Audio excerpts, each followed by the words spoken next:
இயேசு உங்களை நேசிக்கிறார். பிரியமானவர்களே, இந்த நாள் ஆண்டவர் நம்மளோடு பேசும்படியாக வேதத்திலிருந்து 2 வசனத்தை கூட வாசித்து நாம் கற்றுக்கொள்ளக்கூடிய காரியத்தை பார்ப்போம். அது மத்தேயுவின் புஸ்தகம் 23வது அதிகாரம் 23வது வசனம் இப்படியாக சொல்லுகிறது: மாயக்காரராகிய வேதபாரகரே, பரிசேயரே, உங்களுக்கு ஐயோ! நீங்கள் ஒர்த்தளவிலும் வெந்தயத்திலும் சீரகத்திலும் தசமபாகம் செலுத்தி, நீங்க வணிகத்துல, வெந்தயத்துல, வியாபாரத்துல ஆண்டவருக்கு கொடுக்கக்கூடிய அந்த தசமபாகம் என்று சொல்லக்கூடிய அந்த காரியத்தை சரியா நீங்க செஞ்சுட்டு, நியாயப்பிரமாணத்தில் கற்பித்திருக்கிற விசேஷித்தவர்களாகிய நீதியையும் இரக்கத்தையும் விசுவாசத்தையும் விட்டு விட்டீர்கள்.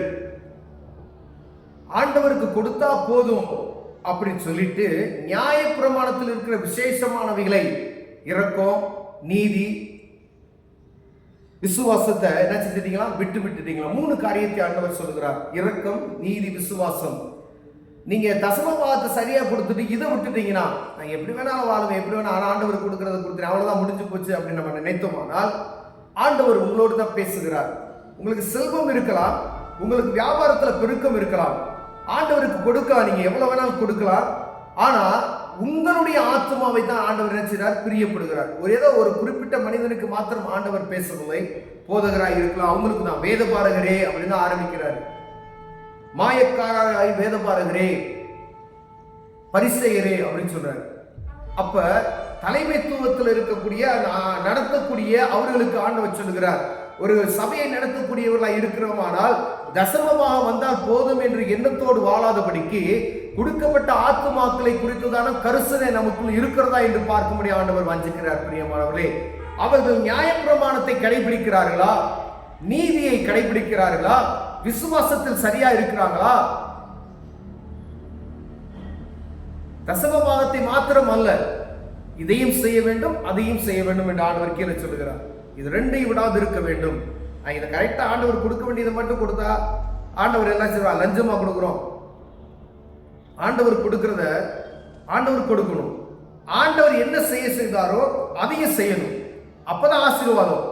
உங்களுக்கு வருமானம் மட்டும் வந்துகிட்டே இருக்கு, எனக்கு பைனான்சஸ்ல எந்த ப்ராப்ளம் இல்லை அப்படின்னு சொன்னீங்கன்னா, நீங்க ஆண்டவர் சமூகத்துல நீங்க சரியா இல்லை அப்படின்னு வச்சுக்கீங்களேன், அப்ப எங்கேயோ அது ஒரு ராங்கான ஒரு காரியத்தில் நடந்து கொண்டு இருக்கிறீர்கள் அப்படின்னு சொல்லுவோம். ஆண்டவர் கொடுக்கிற ஆசீர்வாதம் ஐஸ்வர்யத்தை தருமா, அது வேதனையை கூட்டாது என்று வேதம் சொல்லுகிறது. பிரியமானவர்களே, அதனால ஆண்டவர் கொடுக்கிற ஆசீர்வாதத்தை தான் நம்ம பெற்றுக்கொள்ளணும். ஆண்டவர் கொடுக்காத ஆசீர்வாதத்தை நாம் பெற்றுக்கொள்வதற்கு நம்ம முயற்சி செய்து தவறான வழிகளில் வரக்கூடிய பணங்கள், ஆண்டவர் இல்லாத வரக்கூடிய ஆசீர்வாதங்கள், அது என்ன செய்யணும்? இன்னைக்கு அது நம்ம கைவிட்டு போயிடும். ₹1 ஆண்டவர் கொடுக்கிற ஆசீர்வாதத்தை நீங்க கேட்டு பாருங்களேன், அது அற்புதமா நடக்கும். அது ₹1 நிமித்தம் வரக்கூடிய மேன்மை உங்களுக்கு பயங்கரமா இருக்கும். அது ஒருவன் உங்களை இருந்து தட்டி பறிக்க முடியாதுன்னு ஆண்டவர் சொல்லுகிறார். பிரியமானவர்களே, ஒருவேளை பாருங்க, நீங்க கற்பித்திருக்கிற நியாயப்பிரமாணத்தில் கற்பித்திருக்கிற விசேஷித்தமானவைகளாகிய நீதியையும் இரக்கத்தையும் விசுவாசத்தையும் விட்டுவிட்டீர்கள். இவைகளையும் செய்ய வேண்டும், அவைகளையும் விடாதிருக்க வேண்டும். குருடரான வழிகாட்டிகளே, கொசுவில்லாதபடி வடிகட்டி ஒட்டகத்தை விழுங்குகிறவராக இருக்கிறீர்கள் அப்படின்னு சொல்றாரு.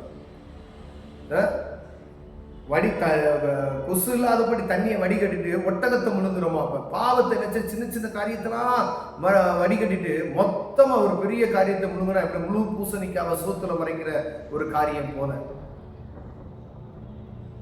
இப்ப எவ்வளவு கவனமா இருக்க முடியும்? ஆண்டவர் பெரிய பிள்ளையா இருப்பாருங்களேன். ஒரு சபை அப்படின்னா ஆண்டவர் தலைவர்களுக்கு தான் ஆண்டவர் பேசுகிறார். ஒருவேளை நீங்க ஒவ்வொரு மனிதனும் இந்த காலத்துல நீங்க புறப்பட்டு போய் சகல ஜனங்களுக்கு சுவிசேஷத்தை அறிவித்து அவர்களை என்ன செய்யுங்க? சீசராக்குங்கன்னு சொன்னாங்க. அப்போ ஒவ்வொருவருக்கும் தலைமைத்துவத்தினுடைய கடமை இருக்க வேண்டும். ஒரு தலைமைத்துவத்துக்குள்ள இருக்கக்கூடிய பொறுப்புணர்வு எல்லாம் ஒவ்வொரு விசுவாசிகளுக்குள் இருக்குமேனா, அப்ப எவ்வளவு விசேஷித்தவர்களாக நம்ம இருப்போம் பாருங்க. ஒருத்தருக்கு மாத்திரம் எல்லா பாடுகளும் எல்லா கவனமா இருக்கணும், அவருக்கு நீதியில நடக்கணும், நியாயமா நடக்கணும் அப்படின்னு சொல்லுகிற காரியம் மாத்திரம் இல்ல, அடிப்படையில ஒரு முதலாவது வந்திருக்கிற விசுவாசியை கூட நீங்க என்ன செய்யணும்? அந்த நிலைமைக்கு உருவாக்கி வைத்திருக்க வேண்டும். கர்த்தருடைய பிள்ளைகள் ஒவ்வொருவரும் எல்லா விதத்திலையும் தேடினவர்களாக இருக்கும்படி ஆண்டவர் விரும்புகிறார். ஏதோ தசம மாட்டு கொடுத்துட்டு நான் எப்படி வேணாலும் வாழ்வேன் அப்படின்னா ஆண்டவர் அதில் பிரியப்படுவாங்க. போதகர் வேணா பிரியப்படுவார். அது ஆண்டவரை அறியாத பணத்திற்காக.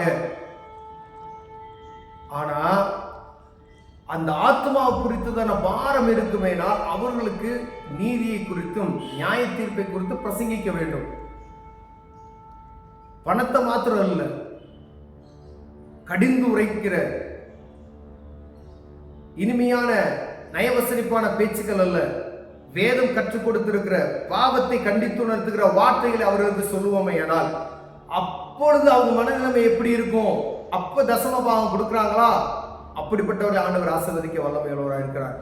ஒவ்வொரு தலைமைத்துவத்தில் இருக்கிறவங்களும் அப்படி நடத்தும் பொழுது 1000 ஆத்மா இருக்கு, 500 ஆத்மா இருக்கு, ஆனா ஒவ்வொரு ஆத்மாவை குறித்தும் நமக்கு பாரம் இருக்குகிறதா என்று பார்க்கும்படி ஆண்டவர் உங்களோடு பேசுகிறார். பெரியமானவரே, தனிப்பட்ட ஒவ்வொரு ஆத்மாவை குறித்து ஆண்டவர் கணக்கு கேட்பார். ஒவ்வொருவரும் உங்க ஆவிக்குரிய வாழ்க்கையில சீராய் இருக்கும்படியா, ஏதோ நான் சம்பாதித்து சாட்சிக்கு மட்டும் போயிட்டு வருகிறேன் என்ற எண்ணத்தில் இல்லாதபடிக்கு எல்லா விதத்திலையும் கவனமாய் இருக்கும்படி ஆண்டவர் பேசுகிறார். இப்படிப்பட்டதான காரியத்துல நம்ம குறைவுள்ளவர்களாய் இருப்போமே ஆனால் தேவ சமூகத்துல நீதியையும் நியாயத்தையும் கடைபிடிக்கிறவர்களாய் காணப்பட வேண்டும். கோயிலுக்கு கொடுக்கிறோம் அப்படின்றது மாத்திரமல்ல, நீ யார் வேணாலும் கோயிலுக்கு கொடுப்பாங்க, ஆண்டவரை அறியாத ஜனங்களுக்குள்ள கோயில் சாட்சி கொடுப்பாங்க. ஆனா ரெண்டையும் கடைபிடிக்க, இதையும் விடக்கூடாது, அதையும் ஆண்டவர் கொடுக்கிறதையும் கொடுக்கணும். ஆண்டவர் கற்றுக் கொடுத்த காரியத்தையும் நம்ம செயல்படணும் என்று சொல்லுகிறார். இதை செயல்படுத்துறதுக்கு நீங்க என்னாச்சும் உங்களை ஊக்குவித்துக் கொள்ளணும்.